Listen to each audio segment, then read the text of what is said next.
Very healthy morning, all of you. I hope you all are taking good care of yourself. So, happy Navratri, students. How's you? So, beta, we are just continue the chapter number. What is the chapter number? 6. And the name of the chapter is Greenland, the land of ice and snow. Repeat after me. Greenland, the land of ice and snow. So beta, we have just continued this chapter. We are just reading about minerals and industries and transport and city. So beta, we are just continue here the minerals and the industries. So in a Greenland there is a important minerals found here. Bit of some students are asking that कि ma'am क्या यहाँ पे minerals मिलते हैं? So the answer is yes, definitely some minerals are found here. The name of the mineral is platinum, aluminium, uranium, copper and titanium. These are the क्या है ये हमारे मिनरल्स हैं. Okay. The main industry located are fish processing, mining, whaling, handicraft and small ship yards. Basically बेटा यहाँ पर बहुत ज़्यादा गैदरिंग तो नहीं मिलेगी आपको. गैदरिंग मीन्स बहुत भीड़ भाड़ नहीं है, बट यहाँ पर आपको फ़िशिंग प्रोसेस मिल जाएगी. And this is the fishing is the main occupation here. यहाँ का मेन ऑक्यूपेशन फिशिंग है. Mining is also there. Whaling means मैंने आपको बताया था what is that meaning of whaling. जहाँ पर वेल्स के मीट को यूज़ किया जाता है, उसमें से ऑयल भी निकाला जाता है, that is called a whaling. Handicraft and small shipyards.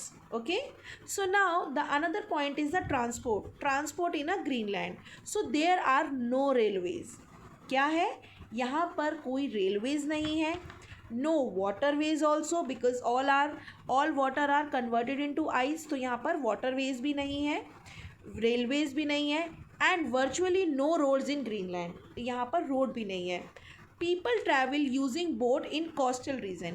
बेटा यहाँ पर कुछ पार्ट जहाँ पर फ्रिज जोन है बेसिकली वहाँ पर there is no any waterways, roadways as well as railways. But in the coastal region यानी कि जहाँ पर हमें कहीं पानी दिखता है, in summers basically they summers by using a dog sledge in winters. ठीक है, यानी कि समर्स में बेसिकली यहाँ पर छोटे छोटे बोट्स चलती हैं और विंटर्स के अंदर एक sledge have you know about it, जिसपे सांता क्लॉज आता है sledge. So basically there is a dog sledge in winter. These boats are called kayaks. क्या कहते हैं इस बोट्स को? Kayaks. What is the name of this boats? Kayaks. Okay, because some students are asking ma'am what is that meaning of kayaks. So kayak is a kind of boat. Have you seen in this picture? See in this picture, this is the kayak.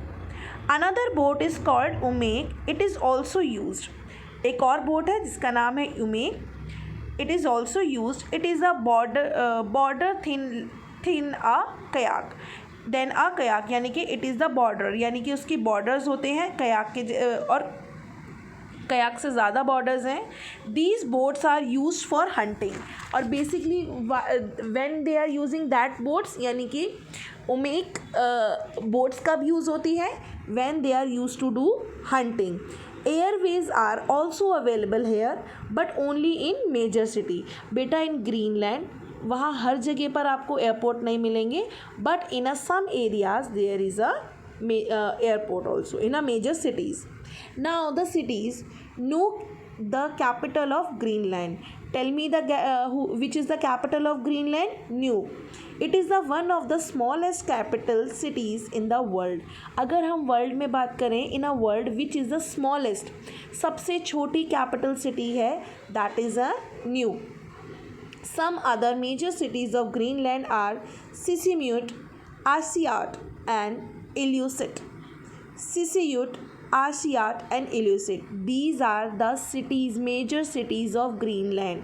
बेटा आप लोग जब पढ़ते हैं तो आप ये नहीं पूछते कि मैम ये क्या है, क्या लिखा है. You can just spell it out or pronounce the words and understand this is the cities. जैसे आपकी दिल्ली एक सिटी है, दिल्ली नाम है उसका, same as that Sisimiut, Aasiaat and Ilulissat is the city name.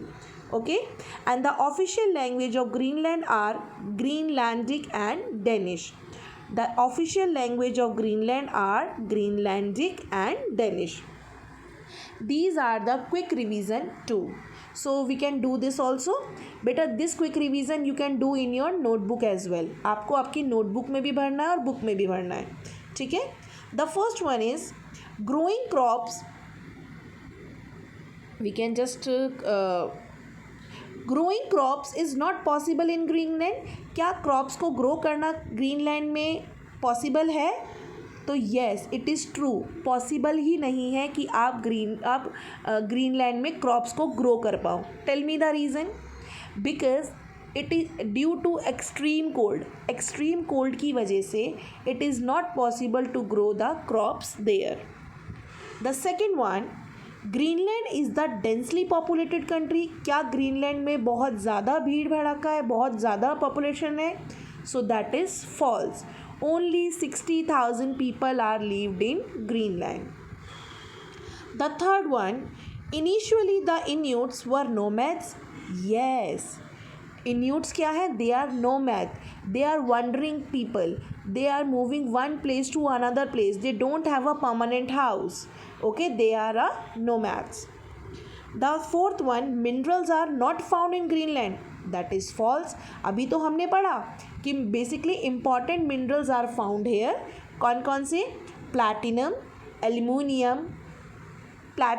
aluminium, copper and titanium. These are the minerals. Beta, this is the question answers. I am also discussing the question answers here.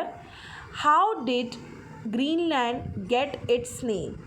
Greenland को अपना name कैसे मिला? Basically बेटा I am just giving you explanation in the English as well as in Hindi also, जिससे कि आपको question समझ आए. तो पहले क्वेश्चन समझना. How did Greenland gets its name? Greenland को उसका ग्रीनलैंड नेम क्यों मिला? पेज नंबर 42 पे इसका आंसर है. We can see the page number 42 here. This island means this Greenland was discovered by whom? By Eric the Red in the 10th century. He thought a pleasant name would attract settlers from other countries, so he named it Greenland. Basically आपको मैंने पहले भी बताया कि Eric the red ने इसको invent किया था, डिस्कवर किया था कंट्री को, आइलैंड को, एंड उसने इस सोच के इसका नाम ग्रीनलैंड रखा कि लोग उसे सेटलर्स उसको सुनकर अट्रैक्ट होंगे and they can be lived here, और इधर यहाँ पर घूमने आएंगे और सेटल होने आएंगे. ठीक है, that's why they called a Greenland. The question number 2, what do you know about the land feature of Greenland? Land feature of Greenland के बारे में हम क्या सोचते हैं? Page number 43. तो where is the page number 43? Here. About 80% of its area remains covered by ice sheet throughout the year. Basically यहाँ का land feature कैसा है? यहाँ पर बेटा 80% area that would be covered with the thick ice sheets. ठीक है, यानी यहाँ पे और थ्रू आउट द ईयर, पूरे साल यहाँ पर 80% एरिया हमेशा आइस से कवर्ड रहता है. Describe the 2 climate zone of Greenland. Describe the 2 climate zone of Greenland. Greenland के 2 क्लाइमेट जोन्स के बारे में हमने बात करनी है. Page number 43. So here is the page number 43. Answer is here. I am also marked is here. Answer number D का 3. It can be divided into 2 climate zone.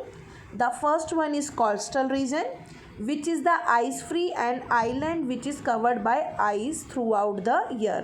एक coastal region है जो कि पूरा साल ice से covered रहता है. The western coast is the warmer than the eastern coast. और दूसरा कौन सा है? western coast है जो कि eastern coast से ज़्यादा warm रहता है. So this is the 2 basically climate zones. Okay? Got it बच्चे?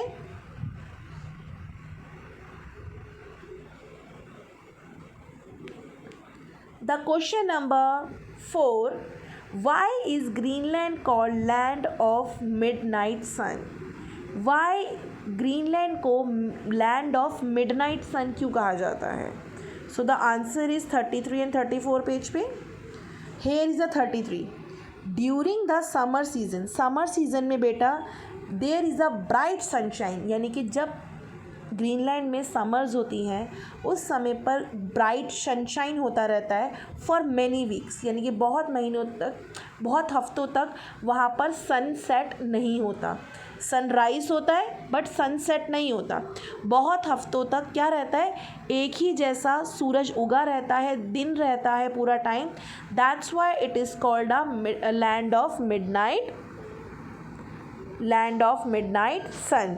Greenland is the land of midnight sun. क्यों? क्योंकि बहुत हफ्तों तक वहाँ पर समर्स में अंधेरा होता ही नहीं है. दैट इज़ वाई उस पीरियड को कहा जाता है land of midnight sun. Why is farming not possible in a Greenland? ये तो हमने अभी पढ़ा ही है. Due to extreme cold weather it is not possible to grow crops in Greenland. बहुत एक्सट्रीम कोल्ड होने की वजह से वहाँ पर कोई भी क्रॉप सर्वाइव नहीं कर पाती. दैट इज़ वाई वहाँ पर क्रॉप्स ग्रो होना पॉसिबल नहीं है. What is the difference between an igloo and a topic? Difference क्या है दोनों में, इग्लू एंड टॉपिक में? तो ये हम पेज नंबर 49 पे मैंने यहाँ लिखा हुआ है, इग्लूज एंड टॉपिक्स. आपको भी सेम ऐसे डिस्क्राइब करके लिखना है. डिफ्रेंशिएट मतलब ड्रॉ करके लाइन बीच में पार्टीशन करके लिखना है. Inuits build temporary houses. Inuits means a people of Eskimos. Okay. Inuits build temporary houses made of ice block, यानी कि इन्यूट्स क्या करते हैं, अपना टेम्परेरी हाउस बनाते हैं. किससे? आइस ब्लॉक से. This is called igloos. This is called igloo. और टॉपिक्स क्या है? इट्स इन समर में people live in tent. Basically वो टेंट बनाते हैं समर में. और किससे बनाते हैं वो tent? That would be made of animals skin. Animals की स्किन से वो टेंट बनता है. These are called tupiks. और उसी को क्या कहा जाता है? टॉपिक्स. ठीक है. Now you can understand that igloo क्या है और टॉपिक्स क्या है. Basically igloo are the temporary houses made up of ice sheet, made up of ice blocks. ठीक है. एंड द टॉपिक्स क्या है? Tupiks basically it's a tent of made of animal skin. Animal skin से बने हुए tent हैं जिसको कहा जाता है tupiks. The question number 7, what is kayak? Kayak क्या है? Kayak is a page number 46 पे आ जाएंगे आप. People travel use boating in a coastal region summer by using the sledge. In a winter these boat are called kayaks. Kayaks क्या है? ये basically बेटा कोस्टल रीजन पे चलने वाली बोट्स है. ठीक है. जिसको कि कयाक्स कहा जाता है. गॉट इट बच्चे? These 7 question answers you have to do in your notebook. बेटा don't wait for our teacher कि टीचर बोलेंगी तो ही आपने करना है. और बार बार ये क्वेश्चन नहीं पूछना मैम इसे करना है, मैम इसे करना है. तो यस बेटा इट इज़. आपको वीडियो पूरी देखो, उसमें मैम बोलती है, समझाती है. आपको ईच एंड एवरी क्वेश्चन करना है. कोई भी क्वेश्चन कल के लिए पेंडिंग नहीं छोड़ना. All the question you have to do in your notebook with the proper hand writing.